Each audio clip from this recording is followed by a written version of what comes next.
আসসালামু আলাইকুম। পঞ্চম শ্রেণীর বাংলা বই নিয়ে তোমাদের সাথে ধারাবাহিকভাবে আলোচনা করছি। তার ধারাবাহিকতা এখন তোমাদের সাথে আলোচনা করব। বাংলা বইয়ের 47 নম্বর পৃষ্ঠা, পাঠ 9। টুকটুক ও চিকু। টুকটুক এবং চিকু নিয়ে আমরা সুন্দর করে আলোচনা করব, বোঝার চেষ্টা করব, এরপর অনুশীলন সমাধানটি দেখব। সেদিন টুকটুক স্কুল থেকে বাড়িতে ফিরছিল। মনে তার আনন্দের জোয়ার বইছে, কারণ আগামীকাল থেকে গ্রীষ্মের ছুটি শুরু। দুদিন পর মামাতো ভাই বোনরা আসবে তাদের বাড়িতে। কি যে মজা হবে! খুশিতে জলমল করে উঠল টুকটুকের মুখটা। টুকটুক খুবই খুশি হলো, কারণ সে গ্রীষ্মের বন্ধ পাচ্ছে এবং মামাতো ভাই বোনরা আসবে। গুনগুনিয়ে গেয়ে উঠল, আজ আমাদের ছুটি ও ভাই, আজ আমাদের ছুটি। বাড়ির কাছাকাছি এসে টুকটুক হঠাৎ মিউ মিউ শব্দ শুনতে পেল। কৌতূহলী চোখে সে এদিক ওদিক তাকালো। শব্দ শুনে এগিয়ে যেতেই টুকটাক বাগানের কোণে একটা বিড়াল ছানা দেখতে পেল। ছানাটি ভয়ে জড়সড় হয়ে কাঁপছে। কাদা মাটি মাখা কঙ্কাল সার শরীর নিয়ে মিয়াও মিয়াও করে ডাকছে। মনে হচ্ছে তার একটা পা কেটে গেছে। উদ্বিগ্ন দৃষ্টিতে টুকটুক চারদিকে তাকালো, কাউকে দেখতে পেল না। টুকটুক এবার বিড়াল ছানাটির কাছে গিয়ে বলল, তুমি একা? ভয় পেয়েছ? বিড়াল ছানাটি মুখ তুলে তাকালো, চোখে যেন পানি। টুকটুকের মন বিড়াল ছানার জন্য কেঁদে উঠল। সে ছানাটিকে আলতো করে কোলে তুলে বাড়িতে নিয়ে এলো।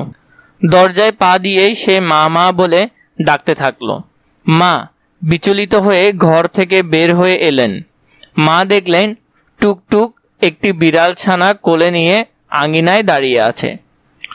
অর্থস্বরে বিড়াল ছানাটি তখনও কাঁদছে। মাকে দেখে টুকটুক বলল, মা আমি কি বিড়াল ছানাটির একটু যত্ন নিতে পারি? মা একটু চিন্তিত হলেন, তারপর বললেন, বিড়ালের যত্ন নেওয়া কিন্তু কঠিন কাজ। টুকটুক বলল, মা আমি সব করব, তুমি শুধু আমাকে একটু সাহায্য করবে। সুস্থ হয়ে উঠলে ছানাটি আবার হাসবে দেখো। মা হেসে বললেন, ঠিক আছে, চেষ্টা করো।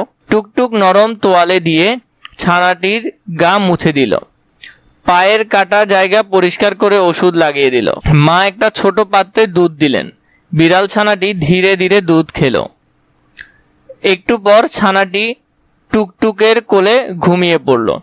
টুকটুক ওর নাম রাখলো চিকু। চিকু দিনে দিনে সুস্থ ও হৃষ্টপুষ্ট হয়ে উঠল। ও টুকটুকের পেছন পেছন ঘুরতো, রাতে বিছানায় এসে পাশে ঘুমাতো, আর সারাদিন চলতো তার লম্পঝম্প। এর মধ্যে এলো টুকটুকের মামাতো বোন রাতুল ও নীলা। ওরা চড়ুই ভাতির আয়োজন করলো। ওদের আনন্দ উল্লাসে যোগ দিল চিকু। গ্রীষ্মের ছুটির কয়েকটা দিন চিকুকে নিয়ে বেশ আনন্দেই কাটলো ওদের। একদিন টুকটুক খেলতে গিয়ে দেখলো কয়েকটা ছেলে রাস্তায় একটা বিড়াল ছানাকে তাড়া করছে। সে দৌড়ে গিয়ে তাদের থামালো। টুকটুক বলল, ওরা তো ছোট্ট প্রাণী, তোমরা ওকে মারছো কেন? একটা ছেলে বলল, আমরা তো মজা করছি। টুকটুক রাগ করে বলল, কেউ তোমাদের এভাবে তাড়া করলে কেমন লাগতো? ছেলেরা চুপচাপ চলে গেল।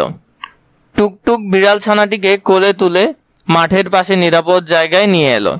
এখন বিড়াল ছানাটি মিয়াও মিয়াও করে ডেকে উঠল, যেন বলছে, ধন্যবাদ বন্ধু।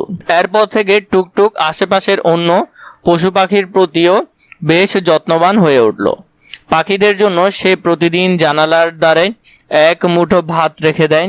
গ্রীষ্মের দাবদাহে বাটি ভরে পানি রেখে দেয়, পাখিরা যেন পানি খেতে পারে। সহপাঠীদের সঙ্গে নিয়ে টুকটুক প্রাণীদের বন্ধু নামে একটি ছোটখাটো একটা ক্লাবও বানিয়ে ফেলল। এই কাজে শ্রেণী শিক্ষক তাদের সহযোগিতা করলেন। মা একদিন বললেন, তুমি একটা বিড়ালকে ভালোবেসে অনেক কিছু শিখে গেলে। টুকটুক হেসে বলল, ও তো শুধু একটা প্রাণী নয় মা, আমার বন্ধুও। আর বন্ধুর বিপদে পাশে দাঁড়ানোই তো সত্যিকারের ভালোবাসা। এভাবে করে তোমরা সুন্দর করে পুরো গল্পটি পড়ে ফেলবে। আশা করি বুঝেছো কিভাবে পড়বে। এরপরে যদি দেখো, এরপরে এখানের মধ্যে আমাদেরকে কিছু অর্থ দিয়েছে, অর্থ জেনে নেই। আনন্দ উচ্ছ্বাসে হলো যে আনন্দমুখর পরিবেশে। এরপরে হলো যে আর্তস্বর মানে ব্যথাসূচক শব্দ বা কাতর ধ্বনি। আলতো করে মানে আলগোছে। কঙ্কালসার শরীরে হাড় ছাড়া কিছুই নেই এমন রোগা আর কি। তোমরা চাইলে এটাও মুখস্থ করতে পারো। গ্রীষ্মের দাবদাহে গ্রীষ্মকালের প্রচণ্ড তাপে। চড়ুই ভাতি বনভোজন। ভয়ে জড়সড় ভয়ে কুকড়ে যাওয়া। হৃষ্টপুষ্ট মোটা তাজা।